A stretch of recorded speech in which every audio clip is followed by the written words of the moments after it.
This isn't really a video with theories or speculations or predictions, it's more of a what-if scenario. I've enjoyed exploring the different possibilities that could come in Final Fantasy VII Remake Part 2. So in this video I want to talk about the possibility of Sonon Kusakabe coming back in the next installment. But I also want to talk about how Yuffie could encounter Cloud's party and also the possible introduction of a new character. This video could get weird, so please bear with me. Spoiler alert if you have not yet played Final Fantasy VII, the remake, or Intergrade. Let's get odd.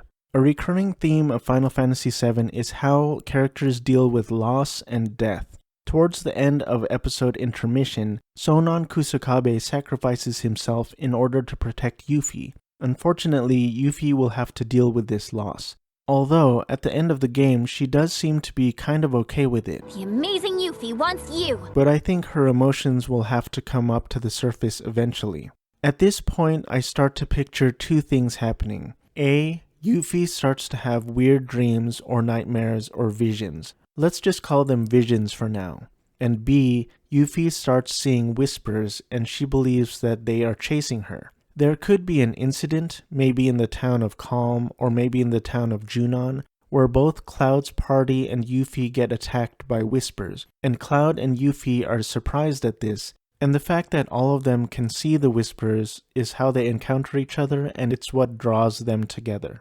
Meanwhile, Yuffie's visions start to get stronger and more intense. As the players, we see Yuffie's visions and we think that they are simply memories of Sonon that she is seeing due to her past trauma. Yuffie is a very down-to-earth character. She's a materia hunter, a young and confident fighter from Wutai, but when it comes to these new visions and these otherworldly whisper entities, Yuffie is completely lost, so she reluctantly decides to join Cloud's party. At this point, Cloud and the crew are focused on their mission of finding Sephiroth, and they start to follow rumors of the man in the black cape. Eventually, Yuffie reveals that she has been experiencing these visions in her mind, but they are not memories.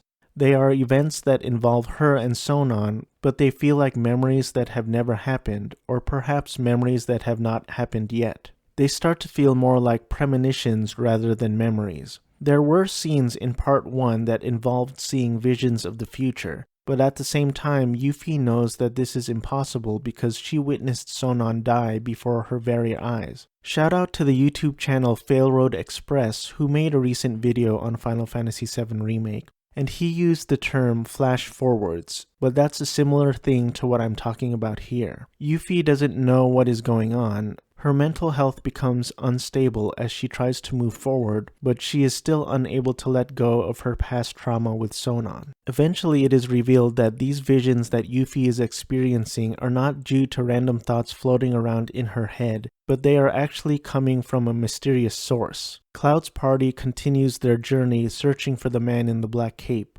and at the same time they are getting closer and closer to the mysterious source of Yuffie's visions. I think the way that this could all get resolved in the game is when the group's journey leads them to the Shinra mansion in the town of Nibelheim.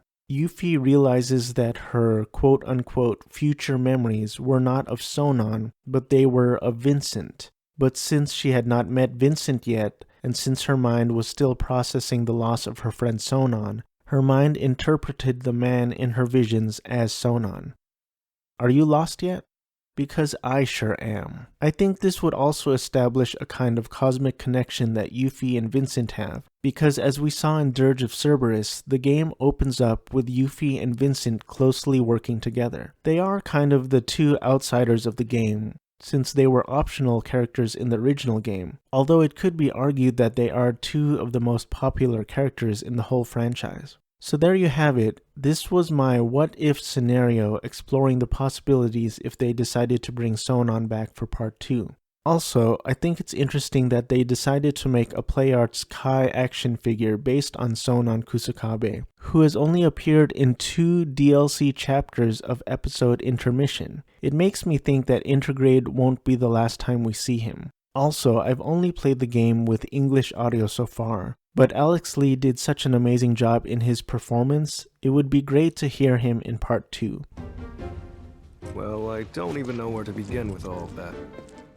even if it's a small appearance in flashbacks or distorted future memories or what have you. For the record, I still think the character is very, very dead. So here's my question for you. Do you think Sonon might make an appearance in part 2? Definitely let me know your thoughts in the comments. Don't forget to check out the Failroad Express YouTube channel. Thanks for watching. I hope you enjoyed this video, and consider subscribing if you like this video and you want to see more Final Fantasy VII Remake content. Stay odd and keep on playing.